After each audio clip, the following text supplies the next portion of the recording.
Welcome to Poland Daily History with me, Nicholas Richardson. And in this series of episodes, we're continuing our look at Ukrainians who played a prominent part in Polish history. And I'm delighted to be joined in the studio by my colleague, Adam Starzyński, our expert on all things historical and Polish. Adam, welcome back. Thank you. Always a pleasure. Now, we look at characters who straddle this sort of, we could say, straddle Ukrainian and Polish history, which is particularly relevant at the present time when what's going on in Russia, the invasion of Ukraine and what's happening in Ukraine echoes in many ways what happened at in the last century. It is in many ways a repetition of the early the early 2000s really, the 1920s after the First World War. You have this situation in which the entire region is in flux. You have naturally Soviet Russia with the revolution that has taken place in 1917.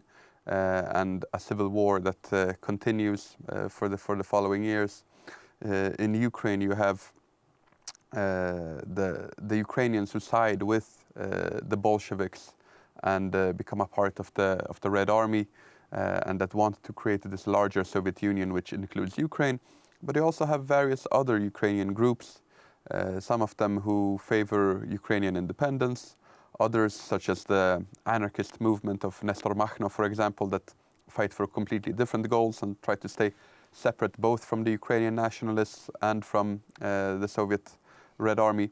But then you have the Ukrainian nationalists that were separated into two different states, one being the Western Ukrainian People's Republic that was centered around what is today the city of Lviv, who viewed the Poles as their main obstacle to Ukrainian independence, and naturally due to the local environment, so to say.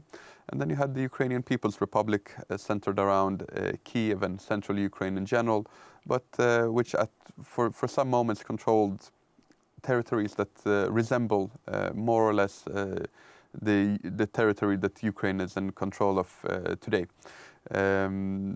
These Ukrainians and the Poles, they have this relationship that is, as I mentioned here, difficult. The people in Western Ukraine view the Poles as the menace, so to say, while the Ukrainians in Kiev, they feel that the main threat comes from the Moscow-centered Bolsheviks. Today, actually, April 25th, the time of the recording, is a day that is very special, as in 1920 the Poles and the Ukrainians they sign a political and military alliance, the so-called Treaty of Warsaw. It is first signed on April 21st. It is given a military component on April 24th, and just a day later, April 25th, so today is the anniversary, the Poles and the Ukrainians, they set off together on an offensive towards Kiev. 65,000 Polish soldiers supported by 15,000 Ukrainian soldiers. The offensive is initially very successful. On May 7th, they take control of the city of Kiev, and very soon thereafter organize a joint military parade on the Chreszchatyk, the main street of Kiev. Unfortunately, the war fortune turns, and the Red Army launches a counteroffensive, taking the Poles and the Ukrainians all the way back to Warsaw, where the Polish army secures a crucial win in the Battle of Warsaw, and then starts pushing the Red Army back again. However, it is not enough. The Poles, they don't have enough forces to continue the offensive. Polish society is very tired of the war. After first we have 4 years of the First World War, then you have these initial clashes in late 1918, 1919 against practically all surrounding countries in these skirmishes, sometimes larger rebellions for the control of the border areas. So against Czechoslovakia, against Lithuania.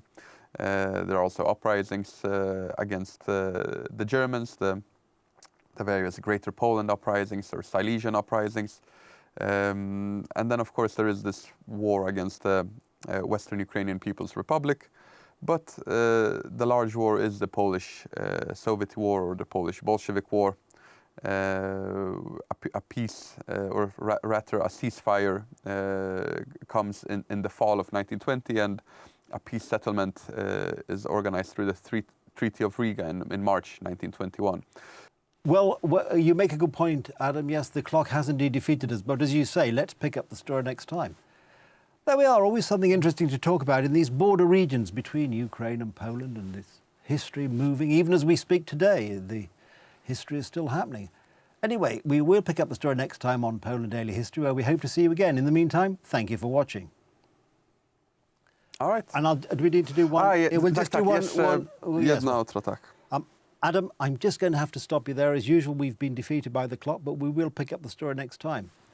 There we are. I had to ask Adam to pause almost in mid-sentence, but fear not, we will pick up the story next time on Poland Daily History, when we hope to see you. I hope you'll join us. In the meantime, thank you for watching us.